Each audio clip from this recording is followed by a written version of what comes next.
이제 천상천하 유화 독전 이렇게 하면 그게 무슨 뜻인지 또 너무 뭐 부처님 자기를 올리는 게 아닌지 이렇게 좀 오해하시는 경우들이 많은데 탄생기 전체를 이렇게 쭉 훑어보면 불교가 어떤 종교인지 또 왜 부처님이 이 땅에 오셨는지 우리가 불교를 수행을 해야 되는 목적이 뭔지 이게 다 탄생기에 나와 있어요.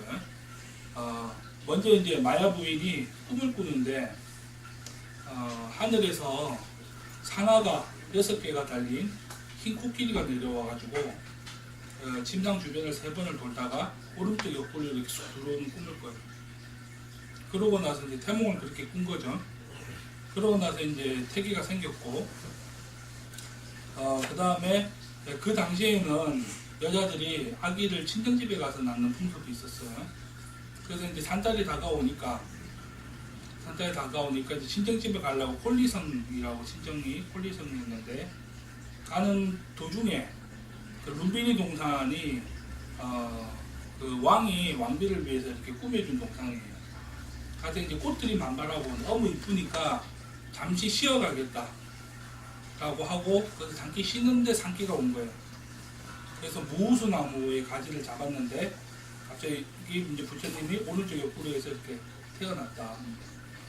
태어나니까 하늘과 땅이 진동하고 꽃비가 내리고 천상의 음악이 들리고 그 다음에 용들이 나타나서 오색물로 부처님을 씻겨주고, 그러니까 부처님 그 아기가 갑자기 일어서서 동서남북으로 7걸음을 걸은 다음에 손을 이렇게 가리키면서 천상천하 유화독전 함께 되고 아당한지 했다는 거예요. 그러면은 우리가 이대로 믿느냐? 불교에서는 이대로 믿지는 않아요. 여기에는 은유와 비유가 들어가 있는 거예요. 좀 다른 종교들은 뭐 그대로 믿잖아요. 근데 불교는 그대로 믿으시면 안 돼요. 여러분, 이대로 믿으면 이건 그냥 동화 같은 거야. 누가 그걸 믿겠어? 사람이 어떻게 옆구리에서 태어나? 그리고 그 아기가 일어나자마자 7걸음을 걸어서 천상천하 유화독전 상계계고 아당한지라고 말을 했다는 것을 어떻게 믿을 수가 있는 거야? 부처님이니까 그럴 수 있다 이렇게 믿으면은 그거는 불자가 아니에요. 우리 불교는 그런 초기의 불교는 어떤 가르침에 훨씬 더 가까웠지 그런 신비주의 이런 걸 나타내지는 않았었어요. 우리가 기도를 할 때도 부처님이 저 돌을 호수에 던졌을 때 아무리 기도해봐라 그 돌이 떠오르는지 안 떠오른다 이거예요. 집어 던진 원인이 있으면 거기 떨어지는 게 결과가 있잖아요. 그럼 내가 가서 주워 나와야 되는 거예요. 그게 우주의 법칙이고 우리 불교의 인과 법칙이야. 그러니까 실제로 뭐 부처님이 그랬겠냐는 아닌 거예요. 여기에서 이제 탄생부터 해가지고 왜 불교가 존재하는지, 왜 부처님이 오시는지에 대한 은유가 다 들어가 있는 거예요. 원래 이제 부처님도 수많은 윤회를 하셨죠. 부처님이 되시기 전에. 그리고 이제 마지막에 이제 내려오기 전에 계셨던 데가 도솔천에 혼용동자로 계셨던 거예요. 우리가 6도 윤회를 하는데 6도에는 천상계도 들어가 있어요. 우리가 사는 게 6개죠. 도솔천은 3개에 들어가요. 그 다음에 또 무색계가 있어. 이게 뭐 36천 이렇게 해가지고 제가 3계에 대해서 예전에 한번 법회를 한 게 있으니까 법문을 한 게 있어요. 그걸 한번 살펴봐봐요. 그 천상계를 돌아야 돼. 이 6도를 완전히 벗어나기 전에 부처님도 마지막에 이제 도솔천에 호명동자로 계셨단 말이에요. 근데 이제 마야 부인의 꿈에 흰 코끼리란 말이에요. 불교에서는, 불교도 그 인도에서는 코끼리가 굉장히 신성한 동물이에요. 코끼리는 굉장히 신성한 동물이고 실제 자연계에서 가장 힘들게 코끼리예요. 사자는 호랑이도 코끼리를 못 이겨요. 그 가끔 그 유튜브 보면 하마가 덤볐다가 코를 확 뒤집어 버리잖아요. 코끼리가 힘도 굉장히 세고 또 온순하고, 그 당시에 이제 또 코끼리가 이제 일도 굉장히 많이 하고, 그 특히 이제 흰 코끼리라는 건 이렇게 무결점에 아주 신성한 이런 동물이 코끼리. 그러니까 코끼리 신을 인도에서는 모시잖아요. 그 신의 모습이 코끼리 모양을 하고 있죠. 그래서 이제 신적인 존재를 나타내는 거예요, 흰 코끼리는. 여기서는 상하가 6개잖아요. 이거는 육바라밀을 상징한다고 표현을 하는 거예요. 우리가 보시, 지계, 인욕, 정진, 선정, 그 다음에 지혜바라밀, 보살이 수지해야 될 6가지가 육바라밀이죠. 보살은 반드시 육바라밀을 수지를 하고 팔종도를 걷는 자가 보살이라고 제가 누누이 얘기를 했죠.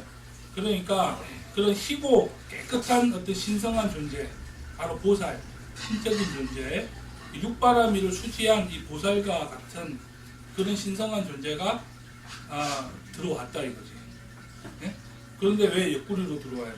왜 옆구리로 들어오고 왜 옆구리로 태어나냐면 그 당시에서는 사람들이 태어날 때 그 당시 인도 신앙은 사람은 브라만 신에서 다 태어나는 거예요. 근데 브라만 신의 머리에서 태어나는 게 브라만들이에요. 사성제 4개 계급이 있었죠. 인도는 그 종교 지도자들이 브라만들이죠. 브라만 신의 머리에서 태어나요. 그 다음에 크샤트리아 귀족 계급이죠. 귀족 계급은 옆구리에서 태어나고, 그 다음에 바이샤는 다리에서 태어나고, 수드라는 발등에서 태어난다. 그게 그 당시 신앙이죠. 그러니까 부처님이 마야 부인의 옆구리에서 태어났다. 이거는 크샤트리아 계급, 귀족 계급, 그 다음에 왕족 계급에서 태어났다 이거예요. 브라만은 아니잖아요, 그죠? 그렇게 이제 나타내는 거고, 그 다음에 뭐 뽀삐가 내리고 뭐 천지가 진동하고 이런 거는 다 우리 탄생신화, 옛날 영웅신화를 보면 뭐 아래에서 태어나든가 뭐 하늘에서 뭐 새가 내려와서 품었다든가 특이한 것들을 만들잖아요. 그게 뭐냐면 이렇게 좀 신성한 존재다, 뭔가 좀 우리랑 다르다, 좀 더 신적인 존재다, 이런 걸 강조하는 거지. 진짜로 뭐 뽀삐가 내렸겠어요? 눈으로는 보이지 않았겠지만 영계에서는 내릴 수가 있죠. 영적인 세계에서는 실제로 꽃피가 뿌려질 수도 있는 거고, 용이 나타날 수도 있는 거예요. 근데 또 5가지 색의 물을 뿜어서 깨끗이 씻어줬다. 이건 오행을 나타내는 거죠. 오행을. 실제로 이제 물도 성분이 5가지 오행수로 이루어져 있다고 해요. 제가 예전에 이제 산에서 수도를 좀 할 때, 그때 사부님이 우리가 왜 어렵게 물에 들어가는 수행을 했었는데, 그때 물에 오행수가 있다 그러면서 은하수는 어떤 작용을 하고 지장수는 어떤 작용을 하고 이렇게 가르쳤던 적이 있어요. 그래서 5가지의 완벽한 어떤 에너지를 가지고 있는 깨끗한 물로 이렇게 씻겨내려졌다. 그리고 또 지금 부처님이 태어나셔서 부처님이 되실 분이니까 그러니까 이게 윤회 전생을 끝없이 이렇게 해오면서 이제 좀 이렇게 부처님이 될 수 있는 몸, 좀 더 이렇게 깨끗하고 완벽한 몸으로 태어났다, 이런 의미가 있는 거죠. 그리고 일어나서 사방을 걸었죠. 7걸음을 걸었는데 4728 하면 우리가 천문도를 볼 때 28숙이 나와요. 그 하늘의 어떤 그런 운행에 대한 그런 걸음걸이일 수도 있고, 그게 그러니까 한쪽만 걸은 게 아니라 사방을 걸는 그런 의미가 있고, 그 다음에 7걸음을 걸으니까 6걸음도 아니고 5걸음도 아니고, 이거는 뭐냐면 우리가 육도 윤회를 벗어난 6가지 우리가 육도 윤회를 벗어나는 거예요. 육도를 벗어나서 마지막 7번째를 딱 넘었을 때 해탈하는 거죠. 그러니까 그거를 이제 넘어선 존재, 또 인간으로서 그걸 넘어서야 된다는 거예요. 그 다음에 그걸 걷고 나서 성상천하 유아독전, 삼계계고 아당한지 했단 말이에요. 그래서 사람이 제일 존경한다. 그럼 부처님이 내가 천상천하 유아독전이 아니고 인간이라는 존재가 천상천하 유아독전이라고. 그 당시만 해도 인간성이 그렇게 존엄한 시기가 아니었어요. 그죠? 다 계급이 나눠져 있었고, 그 다음에 노예도 있었고, 또 여자들은 엄청난 고생을 했었고, 오직했으면 불교 경전마다 이러이러한 공덕을 쌓으면 영원히 여인의 몸을 여일 것이다. 이런 말이 왜 나와요?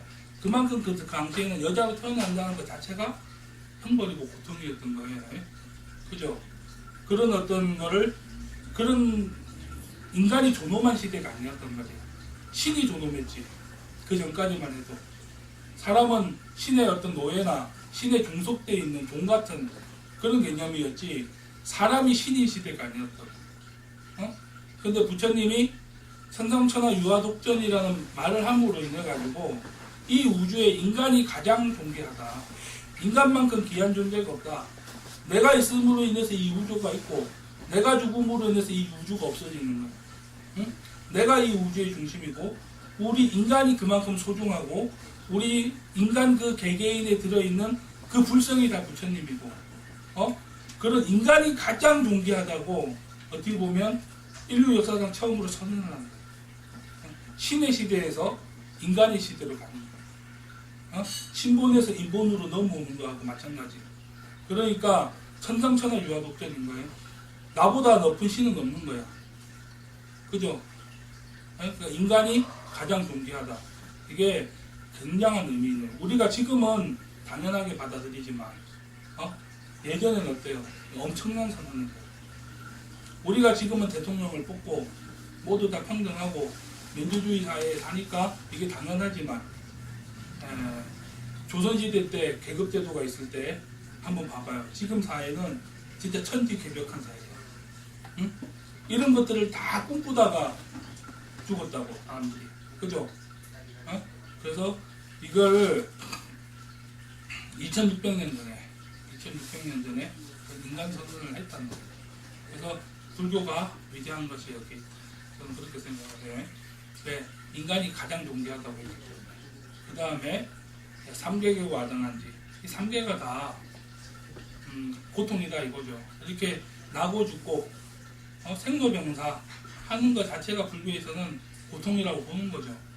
끊임없이 태어나고 그 다음에 배워야 되고 자라가고 그 과정에서도 얼마나 많이 죽어요. 요즘은 무아 사망률이 적지만 옛날에는 태어나서 그 100일 못 넘기고 죽는 사람도 많잖아요. 1년 못 돼서 죽는 경우도 많잖아요. 그러니까 돌잔치를 하는 거잖아요. 이제 1년 살아남았으면 이제 살 가능성이 크다고. 그죠? 그래도 또 어렸을 때 많이 죽는다고. 그 태어나서 제대로 자라보지도 못하고 죽어. 옛날에는 질병도 많지, 먹지도 못하지, 응? 그 배고픔에 떨다가 또 죽어. 그렇게 또 자라도 과도한 노동이라든가 이런 거 시달리고 착취당하고 그러다가 병들고 늙어서 이제 힘없어 죽는 거야. 이 끊임없이 이렇게 윤회하는 또 태어나야 되고 또 결혼해야 되고 또 싸워야 되고 그죠? 그 다음에 또 자식을 봐야 되고 또 그렇게 계속 이렇게 도는 것 자체가 불교에서는 고통이 된 거죠.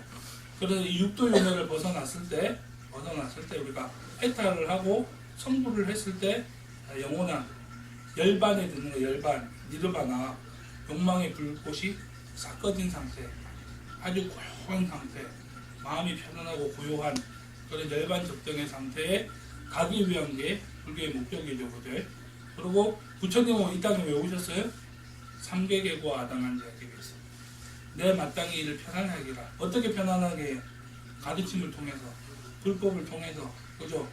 여기에서 우리가 이렇게 사는 게 다가 아니라 우주는 이러이러한 인과에 따라 이루어지고 사람은 12연기에 따라서 나고 죽고 하고 결국은 12연기 시작이 무명이죠. 내가 지혜가 없기 때문에 계속 끝없이 태어나고 이 윤회바퀴를 도니까 그 무명을 타파하고 지혜를 가리켜서 우리가 다 마음의 등불을 밝히고 내 마음의 부처님을 깨닫고 내 마음의 불성을 마주했을 때 우리가 연계에서 벗어나서 윤회에서 벗어나서 마땅히 편안하게 된다. 그래서 그걸 하기 위해서 부처님이 오셨다는 거예요. 그래서 이 탄생계에 모든 게 다 들어있는데 불교의 시작과 끝이고 또 목적이 이 탄생계에 다 들어있죠. 그래서 단순하게 여러분들이 지금까지 부처님 어떻게 태어났냐 그러면 마야보이는 뭐 뿌리에서 태어나고 무우수 나무까지는 뭐예요? 무우수 근심이 없는 나무까지 뭐 이런 뜻이에요. 그러니까 이렇게 근심이 없는 나무까지를 다 붙잡고 부처님이 나오셨잖아요. 그럼 뭐예요? 사람들의 근심 걱정을 없애주겠다 이런 뜻이에요. 그래서 이 하나하나 불교의 모든 게 개종이라든가 이런 것들을 보면 하나하나 이렇게 잘 딱 짜서 이렇게 어우러져 가지고 그 하나만 봐도 전체를 볼 수 있도록 이렇게 해놓은 거지. 문자 그대로 여러분들이 믿으라는 말이야. 그래서 혹시 모르셨던 분들은 마음에 머리에 이렇게 딱 새겨두시고 불교가 이만큼 정확하다는 거예요. 그리고 불교의 그 무수한 그 교류 경전이 여러분들이 반야신경 강의를 자세히 들어봐서 아시겠지만 그 260대 안에 딱 압축이 돼서 딱 들어가 있죠. 그 모든 것들이 딱 맞춰서 12연계가 탑재되는 것까지 오온이 묻어지는 것까지 그렇게 정확한 게 불교다. 그리고 그걸 오늘 우리가 이러한 진리를 알 수 있다는 것은 부처님이 먼저 그 길을 걸으셨고 먼저 깨달아서 우리한테 알려주신 거니까 오늘 이렇게 부처님 오신 날이 없었다면 우리가 모르고 지금까지 무명의 세계에서 살겠죠.